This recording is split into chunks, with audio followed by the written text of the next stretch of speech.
Je suis au chômage.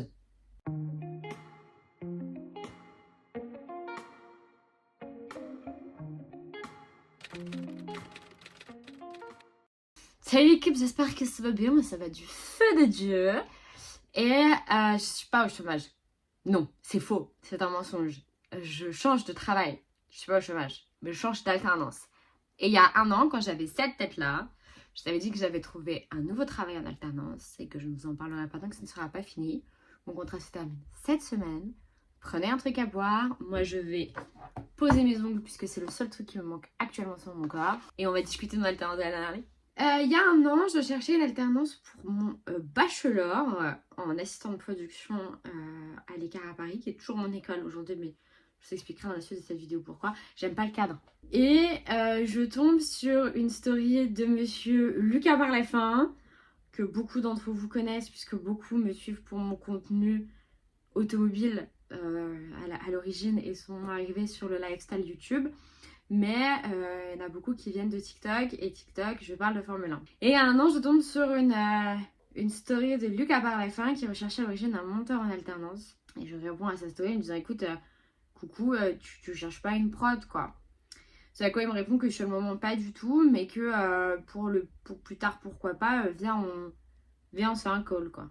Cool de ouf, tu vois, le mec en soi, il a pas forcément le temps, enfin surtout aujourd'hui et après cette année, je me suis rendu compte qu'il avait pas forcément le temps de perdre du temps entre guillemets avec des gens qui ne sont pas ce qu'il recherche. Et au final, il a bien fait puisque nous avons passé un entretien au début très sérieux puis ensuite à rigoler. On a parlé de Sergio qui est son chat.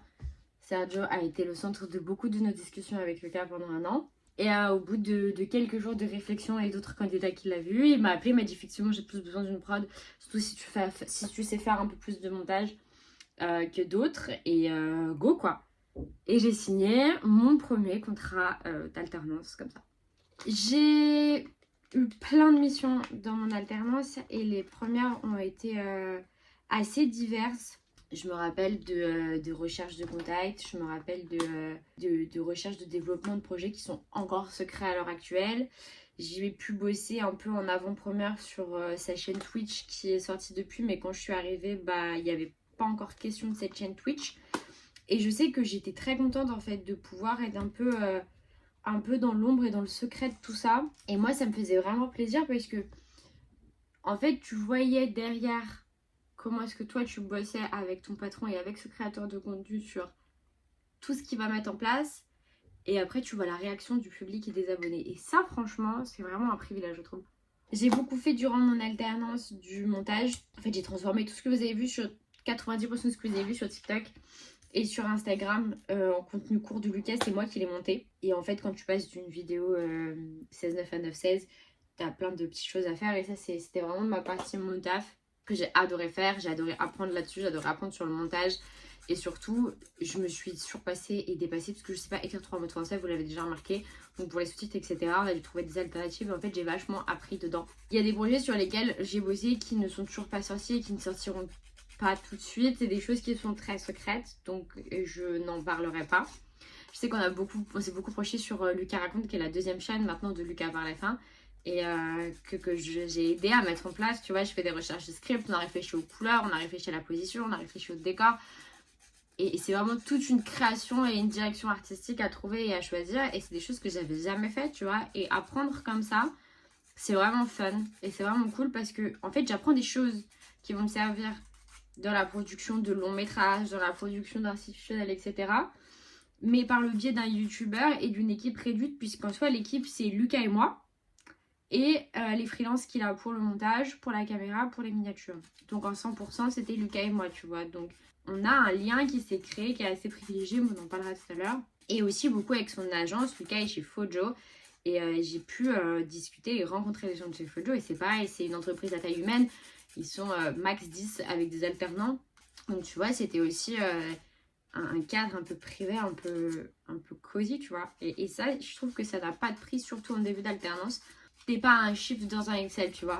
T'es pas l'alternante chez TF1 qui s'occupe de faire ça et qui est juste t'es l'alternant. Non, là j'ai des Lisa, tu vois. J'ai aussi eu beaucoup de chance et beaucoup d'opportunités avec cette alternance Non mais ça va pas ou quoi là?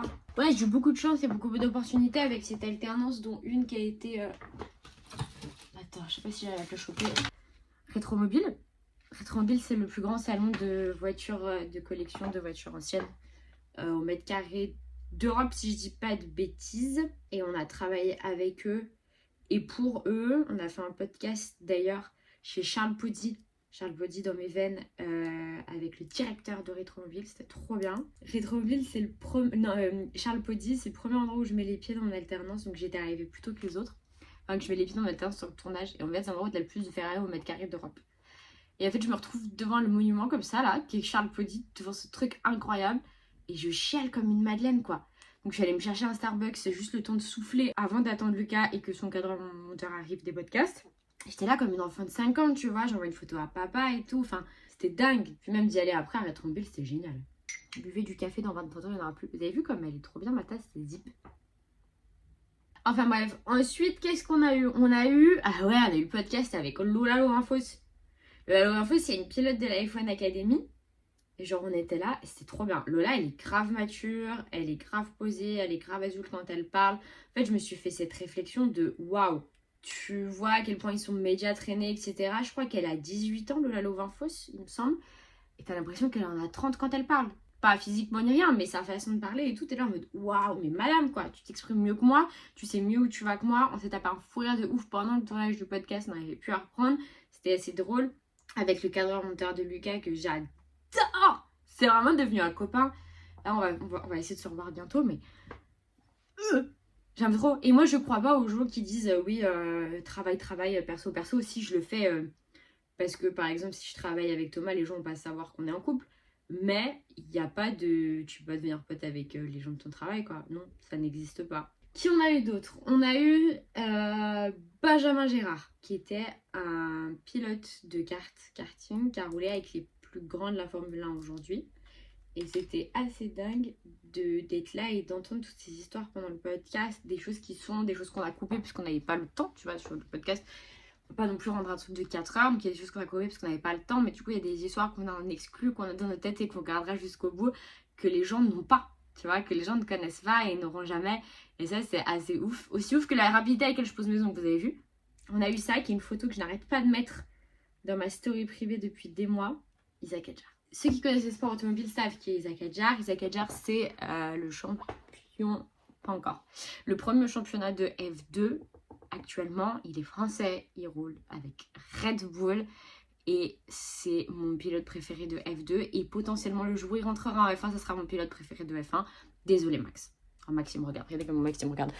Vous voulez pas faire une pop Adjar? Oh, envoyez-moi une pop Adjar, comme ça je les mets tous les deux l'un à côté de l'autre, ce serait mon line-up de rêve. Isaac, Verstappen dans la même voiture l'un à côté de l'autre. Je sais plus ce que j'ai raconté comme bêtise. Oui, on a eu le podcast avec Isaac Adjar chez Red Bull France. Puis même, j'ai mis les pieds chez Red Bull France, quoi. On a fait la soirée des 150 000 abonnés de Lucas chez Red Bull France. J'ai passé un an vraiment, mais... Aouh. Genre, c'était dingue. Mais tu sais, t'y vas, t'es pro et tout, machin, mais... Aouh. Où est-ce que j'en étais, punaise? Oui, Lucas en tant que tel et en tant que personne. Pendant l'entretien, je me rappelle, il m'a dit cette phrase, qui est une phrase dans laquelle je crois aussi. Il a dit « Je ne travaille qu'avec des gens avec qui je peux manger ». Et c'est pas mal et c'est vrai. En fait, quand t'es chef d'entreprise, parce que lui, il est chef d'entreprise, tu dois t'entourer de gens, tes collaborateurs réguliers des jours, ceux que t'engages, pas ceux avec qui tu travailles, ceux qui travaillent pour toi, où tu peux bien te sentir et bien aller, tu vois. Parce que je sais qu'il y a une ou deux fois où il a dû me refaire des retours qui étaient un peu négatifs parce que le travail n'était pas là pour certains aspects, ou j'étais en dessous de ce que je pouvais produire, ou alors il attendait autre chose. Et t'as pas forcément la même peur de le dire et tu peux le dire de façon un peu plus cool quand tu connais la personne et quand t'es bien avec. Déjà pour le négatif, c'est toujours plus simple de bien t'entendre avec la personne. Ensuite, Lucas et moi, on est des personnes qui digressons. Mais énormément. Ce qui fait que quand à la base on fait un brainstorm, ça part en fou rire. Ce qui fait que quand à la base on se fait un point dans un café, on finit par y manger. Mais c'est parce que on parle du taf, on parle des points de vue de la vie de chacun et ça fait du bien aussi au taf et ça fait du bien aussi avec ton patron ou ton employé de pouvoir t'évader un petit peu pendant 3 minutes, 3 heures de ce qui se passe et du temps que, enfin, de toute la sphère quoi. Surtout que YouTube et l'influence en général, puisqu'il est créateur de contenu, Lucas, il est plus que youtubeur. Il y a une marque de fringues, il y a une boîte à côté, il y a des trucs à droite et à gauche que vous ne connaissez pas mais qui existent. C'est un métier où beaucoup pensent qu'il suffit d'allumer une caméra, d'envoyer les rushs à un monteur et c'est fini. Je crois que j'ai jamais vu quelqu'un dans mon cercle professionnel bosser autant que Lucas, se donner autant et travailler autant, tu vois. Et c'était... Enfin, des fois, j'étais obligée de lui dire, mais arrête, calme-toi, prends une pause, genre, respire, repose-toi, parce que sinon, on va te perdre, en fait, sur la saison. Et je vais me lancer aucune fleur en faisant ça, parce qu'il l'a très bien fait pendant des années, mais j'ai du mal à voir comment il faisait sans que j'arrive. Parce que moi, une semaine sur 3, j'étais là 35 heures, et j'essayais de lui enlever des trucs, et il était encore fatigué, et il était encore sur tous les fonds, et il était encore à fond dans le truc, tu vois. Et puis tu vois, il était dans l'altruisme, il était dans la générosité des informations, des propos, des contacts, des personnes, des fous rires. Et j'avais le droit d'être, j'avais le droit de faire et j'avais le droit de dire. Le prochain podcast qui va sortir, l'invité il dit à moi ouais ça célèbre derrière etc, c'est la prod. Oui parce qu'en fait la prod a le droit. Et ça aussi c'est un truc, je crois que je remercierai jamais assez Lucas, c'est pouvoir parler devant l'intervenant, pouvoir donner mes idées, pouvoir dire ce que je pense, où est-ce que je pense que ce serait mieux, comment est-ce que je pense que ce serait mieux, sans décrédibiliser le créateur, tu vois, sans entrer en confrontation avec mon patron devant les autres, mais en pouvant m'exprimer, en pouvant dire et donner qui je suis. Et ça, c'est un truc que je trouve tellement important, et je pense qu'il y a très peu de gens de ma classe qui, pendant leur alternance, ont eu ce privilège et cette opportunité, tu vois. Qu'est-ce que c'est la suite ? Et ça, c'est la question qu'on se pose et c'est la question que tout le monde se pose. Je signe mon alternance dans une entreprise qui fait de la com interne, externe pour des entreprises, pour des marques connues plus ou moins hautes, plus ou moins luxe, plus ou moins tout. Encore une fois, je ne donnerai pas de nom de boîte. Il faut m'avoir sur LinkedIn, mais pour m'avoir sur LinkedIn, il faut connaître mon vrai nom de famille. Donc, bonne chance. J'ai passé 3 entretiens, un avec une RH, un avec le responsable pôle vidéo, un avec le directeur général. C'est très bien passé. Je commence le lundi 7 octobre et je commence mon école de master cette semaine d'ailleurs. J'ai très hâte de cette nouvelle aventure et je sais que mon alternance actuelle m'a ouvert les portes de cette alternance, pas par piston ni rien, mais parce que j'ai tellement tout fait. Enfin, pas tout fait, j'ai pas fait tout le travail de Lucas et de son influence pendant un an, mais j'ai été tellement sur tellement de tâches différentes et sur tellement de trucs différents que c'est ça qui m'a permis d'avoir cet entretien et qui m'a permis d'avoir ce poste suite à l'entretien. C'est vraiment ce qu'ils ont retenu et c'est ce que je leur ai dit. Moi, de toute façon, je suis là pour faire un maximum de choses et je n'en ai rien à faire de juste de la prod de bureau administratif chiante et relou. Et c'est là-dessus qu'on s'est vachement rencontrés et qu'on s'est vachement trouvés, eux et moi. C'est ça qui fait que j'ai très hâte aussi de changer mon alternance et de passer sur autre chose et sur d'autres horizons. Et j'espère que j'aurai le même discours dans 1 an et dans 2 ans, parce que j'ai signé 2 années. Master 1, Master 2. Les enfants, dans 2 ans, je suis diplômée Bac plus 5. Hein. Ceux qui sont depuis longtemps dans ma vie et qui savent d'où je viens, on ne pensait pas qu'elle serait au-dessus d'un Bac plus 2. Elle touche le 5. Il n'y a pas grand-chose au-dessus de Bac plus 5, il y a juste les doctorats. Moi, je vous dis ça. Vous auriez dû vous méfier. Je vous l'avais dit. Et puis voilà, la vie parisienne officielle est à 100% as soon as possible.